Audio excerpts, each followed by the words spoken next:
I'm wearing dark glasses today because I'm seeing the future and it's looking very bright.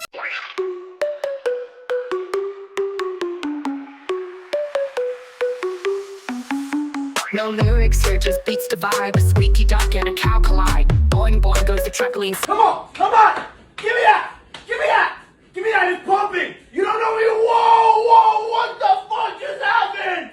Oh my god!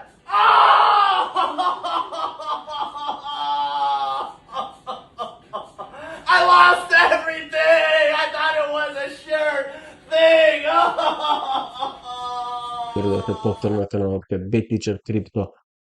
Денеска би сакал да зборуваме за настаните кои се случуваат моментално во светот, од кои што зависат и финансиските пазари, каде што имаме големи геополитички тензии и погодите каде во кој период всушност се случува токму во оној период каде што го очекуваме тој day cycle low, каде што воопшто не знаеме што всушност ќе се случува, но од прилика ја знаеме датата и временскиот период каде што би можеле да имаме одредени Black Swan настани, бидејќи тоа е моќта на циклусите да може да ги следат тие настани кои што всушност ние не знаеме дека ќе се случат, многу имаме временскиот период. И како што можеме да забележиме моментално, имаме американски авиони кои што се за воздушно дополнување гориво и тука имаме всушност 6 такви авиони кои што полетале од базата на Ал Удеид во Катар, која што е воедно и една од големите бази на американците на Блискиот исток, и што обично значи кога се креваат овие танкери, тие не напаѓаат и нивната улога е да дополнуваат гориво на ловци и бомбардери во воздух, овозможат подолги мисии и далечни операции. Кога има повеќе танкери во воздухот, тоа може да значи всушност подготовка за поголеми воздушни операции, може да значи и некаква си логистичка поддршка, всушност може да биде вежба, но моментално не верувам дека всушност ова би можела да биде вежба. Доколку преминеме натаму, имаме некои гласини од НЕУ дека американската војска се подготвува за напад врз Иран, каде што кој што би требало се случи во следните 24 часа. Може би тоа ќе биде нашиот Black Swan настан, кој што ќе го предизвика тоа day cycle low. Имаме официјален повик до сите представници на Израел и на Америка да го напуштат Блискиот исток и всушност да избегнат посети во Иран. И погледнете, ова ќе го ресерчираме сега да видиме што всушност ни покажуваат овие графикони и повторно немаме никаква промена во состанокот на ФЕД, но сето тоа може да се промени за многу кратко време и доколку сега вклучиме да видиме што се случува во авионскиот простор на Иран, можеме да забележиме дека всушност воздушниот простор околу Иран е чист. Тоа значи дека можеби и официјално ќе имаме некаков напад од страна на американците, така да не можеме да бидеме сигурни, но тоа е ова што го покажува. Имаме само еден авион во овој простор кој што е, како што можеме да видиме, доаѓа од Шенжен, кој што се движи накај Техеран. И можеби ова би требало да биде вистински аларм за тоа што е можно да се случи. И доколку погледнеме сега ова сценарио да видиме што всушност можеме да извлечеме од ова, можно е веќе да сме го формирале ова дно тука и повторно да се придвижиме нагоре, но многу ќе биде битно што всушност ќе направиме кога ќе дојдеме до оваа тренлинија, а тука сме многу блиску, тоа е всушност цената од 100.000 до 106.000 и дали тука ќе успееме да затвориме дневна или пак неделна свеќа, за да можеме да го видиме ова сценарио, и доколку не успееме тука, верувам дека ова сценарио ќе продолжи повторно во надолна насока. И оно што би можело да предизвика bear market за S&P 500 би можело да биде токму ова, каде што може и официјално да имаме банирање на Конгресот од поседување на тргување на акциите. каде што овие луѓе всушност ќе излезат од тој пазар и ќе го формираат тој врв. It bans traded stocks for anyone in Congress. And this is an important step to go forward because there have been a handful of people who have abused that over the years, and they've enriched themselves and they've engaged in insider trading. It's against the law, but we have to police it here because it's people's belief in faith and trust in Congress that's at stake. So this is a very important step forward. AOC, as usual, has no idea what she's talking about. It wasn't drafted by wealthy lawmakers. It's by rank and file members who are here serving our constituents, and we want to send that signal to the American people they can trust Congress. This is a big step forward. Here. А ние продолжуваме понатаму и погледнете. Многу боле за биткоин и за крипто, каде што сите пазари во Америка би можеле да бидат on-chain, да се направат во блокчейн мрежата за само 2 години. И сега, доколку преминеме на техничката анализа, можеме да видиме што моментално се случува на пазарот. Погледнете сега, имаме всушност движење како што го очекуваме, повторно нагоре, и тука е таа зона која што би можела да се формира доколку ова е брана 4 од ова движење и подоцна да го имаме петиот, или пак да продолжиме доколку формираме тука свеќа која што успее да го пробие и да се задржи тука. Многу е битно да се задржи ова свеќа тука, за да имаме повторна шанса за поголем раст. До тогаш мора да почекаме и да видиме каде ќе заврши, кога ќе стигнеме до овие 100-102.000, бидејќи 100 тука, како што зборуваме во претходното видео, има огромно психолошко значење.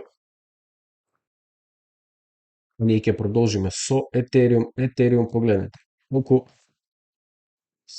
само е точно во оваа тренд линија која што сега повторно се одбува, и доколку преместиме на неделен чарт, ќе видиме дека имаме само допир, каде што ни кажува MACD дека би можеле да очекуваме повторно движење нагоре.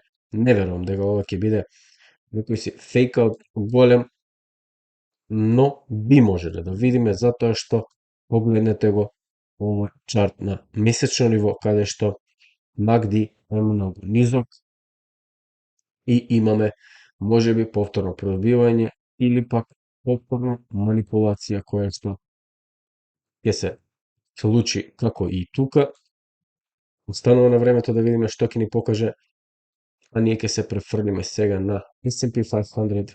S&P 500 можно е, доколку се случи повторно некој си bear market, да се формира некаков си врв од овој тип. То погледнете, ние сме тргувале тука скоро од декември 2024 година до февруар 2025 година. Можеме слободно да го вклучиме и ноември тука, бидејќи цените се многу различни, и доколку сега го споредиме ова движење тука и го пренесеме, всушност што би можеле да видиме од, гледате, колку ова движење всушност е слично, и доколку пробиеме во оваа тренд линија тука, доколку пробиеме во оваа тренд линија тука, би можеле да видиме повторен пат. Доколку не се вратиме повторно на нови all-time highs од тука, би можеле да видиме поголем пат, но не можеме да го знаеме тоа, бидејќи моментално сме во фаза на формирање на day cycle, кое што би можело да изгледа вака, но сега за сега неделниот чарт ни кажува дека всушност ова можеби е лажно движење кое што веќе го формирало врвот, но сега за сега не можеме да го кажеме тоа, бидејќи имавме нов all-time high, па тренд линијата која што всушност беше од тука и ја преместивме на ова, и погледнете колку едноставно со допир на тренд линија продолжуваме нагоре, со допир на ова тренд линија продолжуваме нагоре, и тука во круг. Секако нешто што очекувам во следниот период е првично да го видиме формирањето на би сакало, без разлика тоа каде што ќе заврши, подоцна ќе видиме што всушност би можеле да очекуваме. Повторно од пазарот, доколку сега се префрлиме на 10 годишните американски обврзници, погледне, падот на овие обврзници би значило и паѓање на каматните стапки и тоа би можело да го видиме во следните недели, доколку тоа е планот. Исто така, тоа треба да се прикаже и на онаа метрика која што ја гледаме на Fed Watch Tool. Да ја погледаме сега малку доминацијата на биткоин. Доминацијата на биткоин моментално стагнира и имаме мали движења. Моментално, доколку го изголеме овој на месечен чарт, можеме да видиме дека всушност сме во поголем пат, кој што би можел да значи ова, доколку сме спремни тоа да го добиеме, она финално движење кое што би се придвижало повторно биткоин во нагорна насока и доколку повторно паднеме подоцна да добиеме некоја си алткоин сезона, која што верувам дека ќе ги задоволи сите, а USDT доминацијата, доколку го ставиме на месечен ниво, тут претходниот график што сме следеле, очекуваме 2 месеци за да видиме поголеми цени за целиот пазар на крипто, а помали на овој чарт на доминацијата, каде што подоцна, гледате како завршува ова, можеби во поголем bear market, каде што ќе имаме поголема акумулација. Доколку сега погледнеме повторно злато, нема што многу да се види, затоа што полека го формираме повторно ова движење, кое што би требало да заврши повторно со десакало тука, а среброто, погледнете, имаме огромен пробив за среброто, дури до $93. И отприлика тоа е тоа за денешното видео што сакав да ви го прикажам. Се надам дека наоѓате вредност во овој канал и доколку тоа е точно, слободно претплатете се на овој канал и споделете го со своите пријатели да бидат информирани што всушност се случува на пазарот. А јас тука ќе ве поздравам и се гледаме во следното видео. Поздрав од Bad Teacher Crypto и чао. Crypto crazy, it's a digital game. Lost my wallet and forgot my name. Up and down like a kangaroo. Who knew my money could just vanish too? Mining dreams with a pickaxe app. Electric bill gave my wallet a slap. NFTs of cats in a hat. What am I doing? I can't handle that. Crypto crazy, it's a digital game.